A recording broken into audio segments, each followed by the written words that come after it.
Hi guys, Cam15 back out with another video for you guys, and I'm back with another Kaiju number 8 episode review. As we kind of get a kind of chill and, just a chill and kind of, happy-go-lucky episode here with the fact that we do get some interesting points in terms of where we're going and in terms of what obviously the vice commander is up to. But, we'll see. Kafka is in along with Ichikawa, and a lot of funny, cool moments. But you just get that ominous like feeling, like, all right, the vice captain is essentially like, all right, he's watching our boy Kafka, and we'll see where it's gonna go. But obviously, chill, mellow episode this week. Don't I wonder if it's gonna pick up next week. With the fact that the episode did end off with the fact that there's a kaiju sighting and things like that. So we'll see where that's going to go. But listen, this episode just from the jump was just a chill, funny, mellow episode. Kind of this, like, I guess you can say a calm before the storm, because the first few episodes we've been getting, they've just been going from 0 to 100 real quick. This went from 100 back down to 0 pretty quick. And look, you have your funny moments, and then you have Kafka interacting with the other basically the other people that ended up making it to the defense squad. And you just see it, and you just see all their individual characters and what they're about. It's interesting. They're all nice, they're all cool. They all have funny, interesting personalities. I think one of the funniest parts is when, at first, it's like the bathhouse scene. You get in, listen, you get your man service scene. I'm not into much. I wish we got more of the female service, but whatever. It's all right. I'm fine. I just want to see, well, technically, we had that in like episode 1 with Mina, where it was kind of some fan service there. I wonder if they're gonna give us fan service of Kukuro. Hey, listen, I'm starting to simp for her. Damn it, I can't believe I'm doing it. I thought she was a problem, and then it's like, oh crap, now she's absolutely adorable. She's cute. But you get the man service scene where they're all in the bathtub, and you have the part where Kafka's like holding in his chest to look like he has a six-pack, because obviously they're like, well, all right, I guess it's fine to keep around. He ain't a bad dude, even though he's an old man. Which is funny. They call him an old man, and he's only like 30 years of age, and it's like, if you're 30, you're not that old. Like, if anything, you're relatively young still. But I guess comparing to them, they're probably like in their like early 20s essentially. So I guess to them, it feels like it's old man syndrome. But whatever. It's funny how he was flex trying to hold in his freaking abs, making, but then he just gasp out, and then it's just basically a gut, and they just start laughing. And next thing you know, you have this the one stoic guy coming in saying like, "Hey, what's so funny?" This man's like freaking built like a freaking truck. Dude's got like 6-packs, if not 8-packs for days, bro. I was absolutely crying. They're like, oh yeah, all right, we'll stop. So that was absolutely hilarious. That was funny. So that ended up actually happening. The funny part, the introduction to, like, I guess the Ranger selection. So I'm watching Go freaking Loser Ranger. God damn it. Which is a great show. Check that out. Check that show out. That is a great show. I wish I was reviewing it on the channel. I probably should. Maybe I'll have to do some sort of weird catch-up video at some point. But the Defense Force, you have like, I guess I guess you can say like their orientation in a weird way, or their like acceptance of coming in. Since Kukuro ended up posting the highest score, she had to basically greet in the new class and everything, say let's ready to work alongside all of you. And it's funny because she's actually looking to see if Kafka made it. And then it's funny when it's announced that he did make it, she ends up kind of perking up a bit. Again, I ship Kafka with Mina more. But again, it kind of somewhat makes sense why maybe I could see some people potentially shipping Kafka with Kukuro. Actually, no, yeah, Kukuru. So I see it, but it's absolutely funny. And then they also eventually have a talk about it, because when she's up on the introduction stage, essentially like Mina's like presenting, like saying like thank you for like what you did back during the testing stage. If it wasn't for you, a lot of people would have died. But you have it to where Kukuru obviously is kind of like that was not me. It was Kafka that did that. Um, and they end up having to talk about it, and it's kind of this, and you kind of get this hint. Well, now Kukuru kind of gives this hint, like, listen, all right, I won't spill the beans. I won't tell your secret about you being being a kaiju. But if you end up turning on humanity or doing anything that typical kaiju do, then I'm going to take you out, essentially. So I don't know if that's like maybe a potential like foreshadowing moment, if Kafka maybe like goes berserk and lose control, because I'm also having like this interesting thing, like obviously he's in control, but I wonder if like maybe the kaiju like beast within him, I'm guessing, I wonder if eventually there'll be like maybe some arc or something where that kaiju instinct will try to take over his mindset, and he ends up becoming or going berserk like a kaiju. Now I feel like maybe now, yeah, Kukuru would, if he were to do something like that, he would probably Kukuru would probably have to take him out, or would take him out.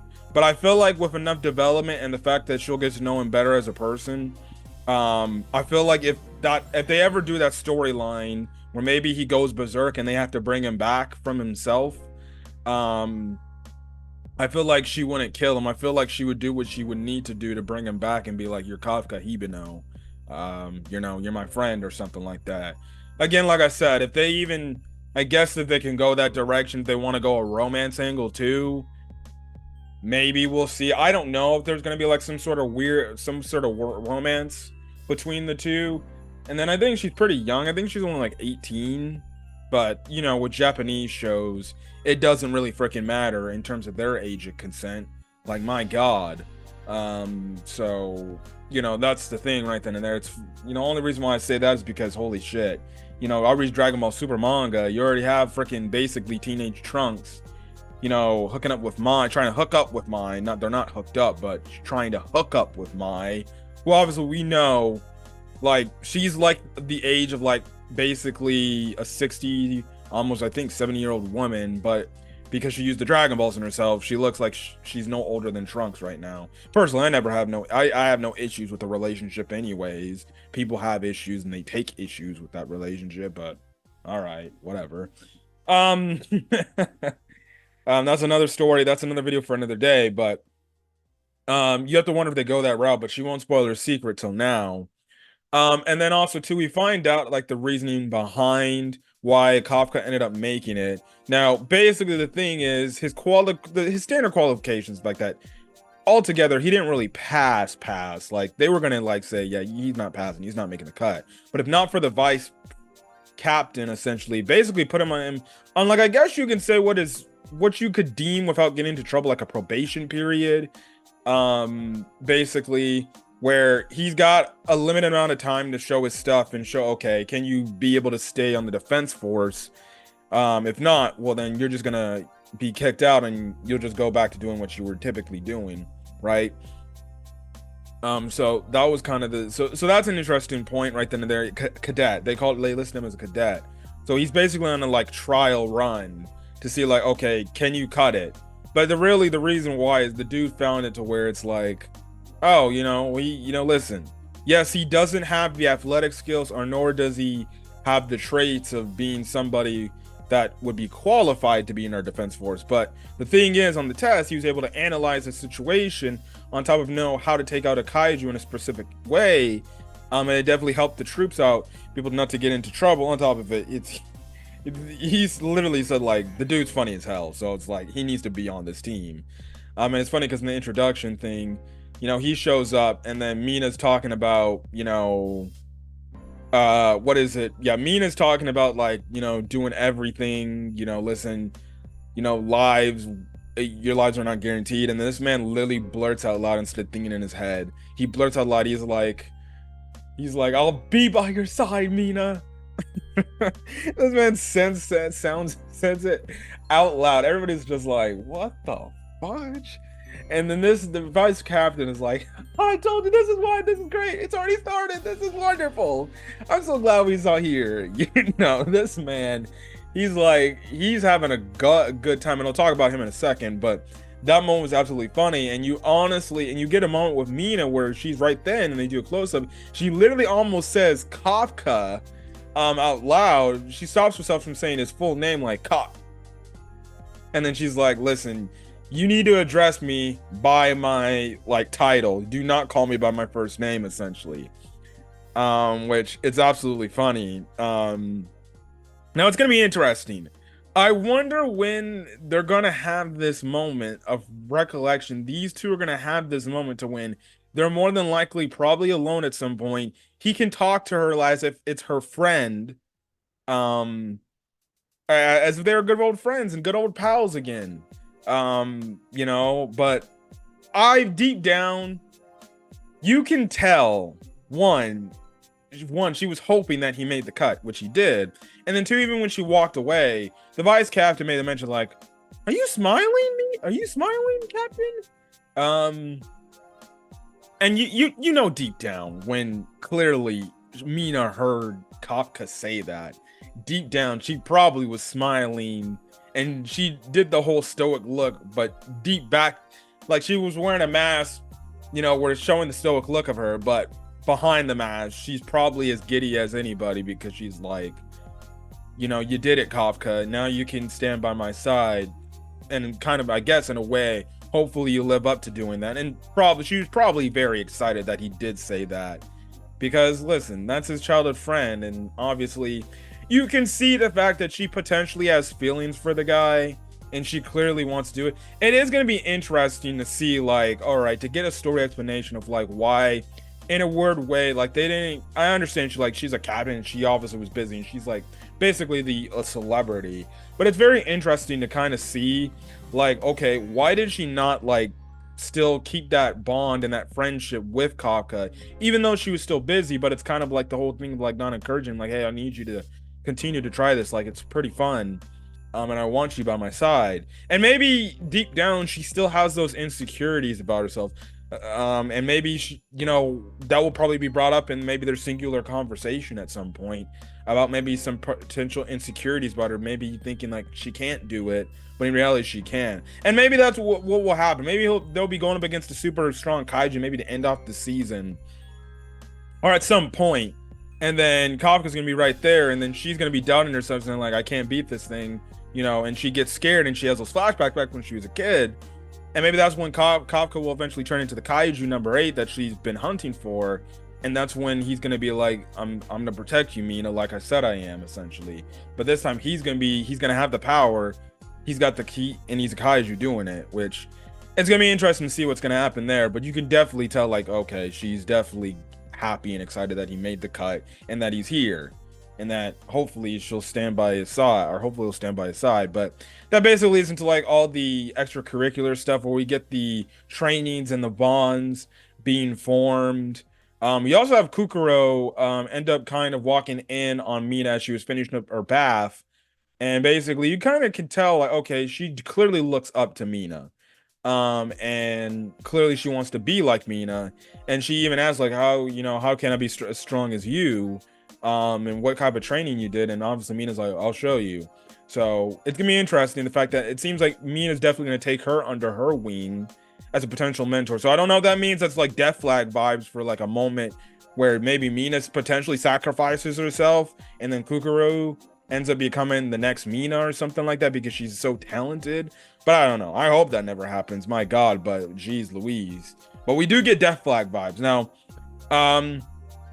obviously you get the bonding moments, but the number one moment, forgot to mention too, another funny part was when Kafka ends up telling the other guys hey, listen, me and Mina are childhood friends, because they end up individually talking about like the reasons why they joined the defense force, and legitimately it's because they have a, I won't say they have a crush on, they all don't have a crush on Mina, but they kind of have like this worship like tendency, or they have this Mina like, how can I say, um they just admire Mina. How about that? They admire her from a distance, and the fact that when they found out, and they're like, "So, what about you, Kafka? You know, what's the thing about you?" And then he's like, "Well, it's somewhat the same, but it's actually this." And then they're all shocked. They're like, "Wait, you were the freaking childhood friends with Mina?" And this man starts to walk out of the freaking bathroom because he's like, "All right, I think I might need to get out of here." And they're like, "Whoa, whoa, whoa, whoa, hold on there for a quick second. You kept this hidden from us?" And then this man starts talking about like this dude starts talking about what's his face, um about their promise to each other, and they're like, "Oh, that's so adorable, they promised, you guys made childhood promise and everything." And he goes on talking about other stuff and everything, and they just like start freaking fawning and everything. Next you know, it ends up, the scene cuts, they're all outside because they were in the bath too damn long, and they're all passed out. And basically Kukuru is like, "What the hell is going on here?" And then like one of them is like, "Yeah, they stayed in the bathroom too long because they were talking about Captain Mina." And they're like, and Kukuru's like, "Freaking perverts."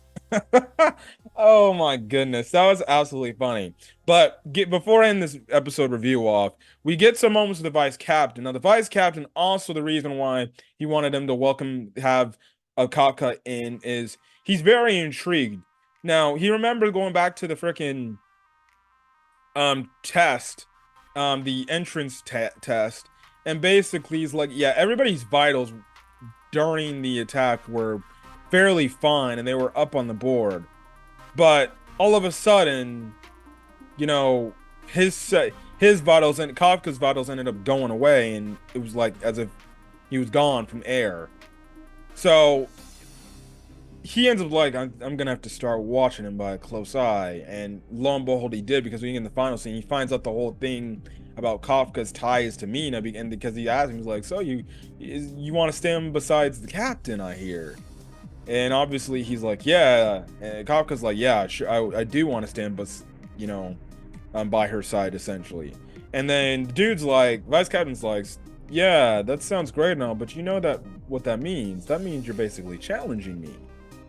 And he basically kind of challenges him to a fight at some point. And he's like, "Well, listen, you just better get stronger. And also, I'm not going to let you try to take my spot from me. I'm guessing he's going to say like he worked his ass off to basically get to where he's at." But he also made the mention to Kafka. Number one, also to the fact he's watching him. I have a feeling he's eventually going to be the next one to find out that he can turn into a kaiju.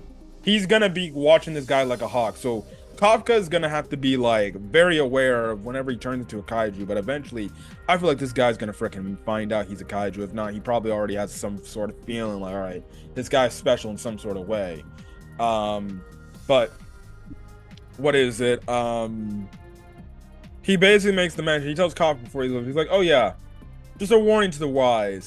Don't get too close with everybody here." Now, at first I was thinking, like, oh, what? You could potentially get backstabbed. Now, maybe that's probably an aspect where you could potentially get backstabbed in terms of, like, maybe the hierarchy in terms of what could happen. Especially maybe on the field. If you're trying to protect yourself and save yourself, who knows? Maybe somebody will just be like, "Sorry, I ain't helping you," and maybe sacrifices you to a kaiju so then he can escape and be like, "Yeah, actually, you know, he sacrificed his life for me." So that could be anything. But I also watched his other reviewer, who I like to watch a lot. He ended up making the mention of the fact, like, you know, if you grow too close to these people and you're on the field and that person ends up dying, you potentially could have so close of a tie and be broken by this. You maybe try to retaliate with anger and rage because that person you got close to ended up getting killed in a battle with a kaiju.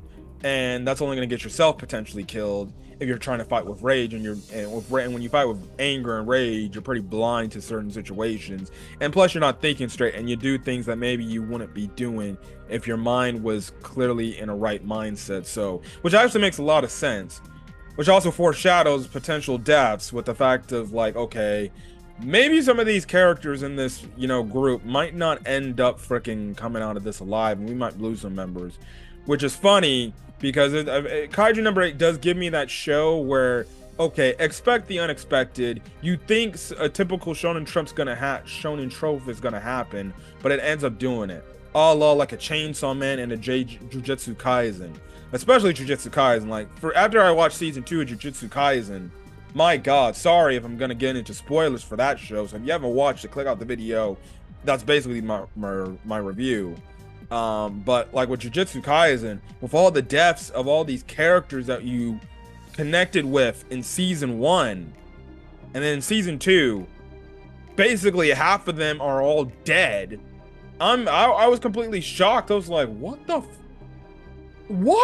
And even with Chainsaw Man too, Chainsaw Man, I always expect the unexpected because that's a show just from the jump. It's like, all right, this ain't like your typical shonen. They have swerves here, and some of these swerves are absolutely crazy. But anyways, yeah, it's gonna be interesting. A kaiju alert gets alerted, so they're gonna be off in the next episode fighting some kaiju, but we'll see where the story goes from here. But anyways, if you guys like the video, leave a like. Put in the comment section your thoughts on this week's episode of Kaiju number 8. Apologies for getting this video out a day later. I had to work this event at SoFi Stadium for my job, and basically I had to wake up at like 3 a.m. in the morning just to drive out to SoFi, and I needed some rest and I needed some sleep because my God, I can't get no sleep. Anyways, that's basically it. If you guys like the video, leave a like, put in the comment section your thoughts. Hit that subscribe button if you want to get more Kaiju number 8 content or any other anime content I upload to the channel. That's basically it. Till then, guys, stay safe out there. Have a great rest of your day, night, peace, and enjoy your Mother's Day.